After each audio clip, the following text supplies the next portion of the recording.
Hi, Mark here, Managing Director of All My Systems. What level of training do you provide is often a question we get asked about Microsoft Dynamics 365.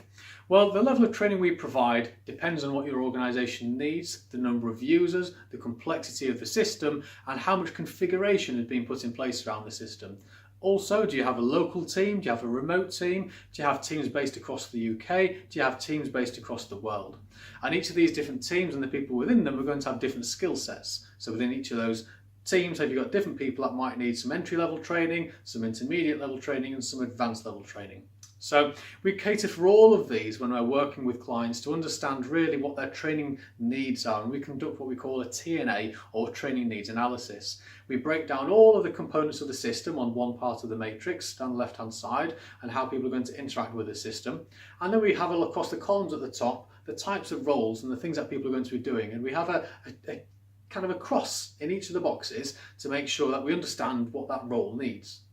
Now, you might find that out of 5 or 6 roles, you can group a couple of them into similar training needs and deliver that in one session. Or perhaps you actually need different courses because they are distinctly unique in how they're going to use a system on a day-to-day basis.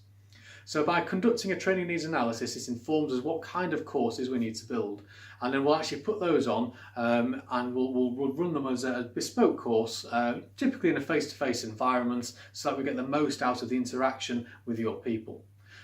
You can have other training styles as well. It could be e-learning, it could be a webinar, so you've got one-to-many, or it could actually be a one-to-one basis if there's some really detailed technical work that needs to happen. Typically with administration of the system, it might be on a more one-to-one basis. Also, there's a suite of kind of standard training courses out the box. So we deliver the Microsoft approved courses for sales, for service, for field service, and for project service automation as well. So the training really depends on what you require as a business and how much of the CRM you're using, along with your user base. But the absolutely key thing to make sure is that you will come away 100% confident on how you and your teams need to use a system, and they've got the utmost confidence that they can really hit the ground running with your CRM system once it's been implemented. I hope that helps, and thanks very much for listening.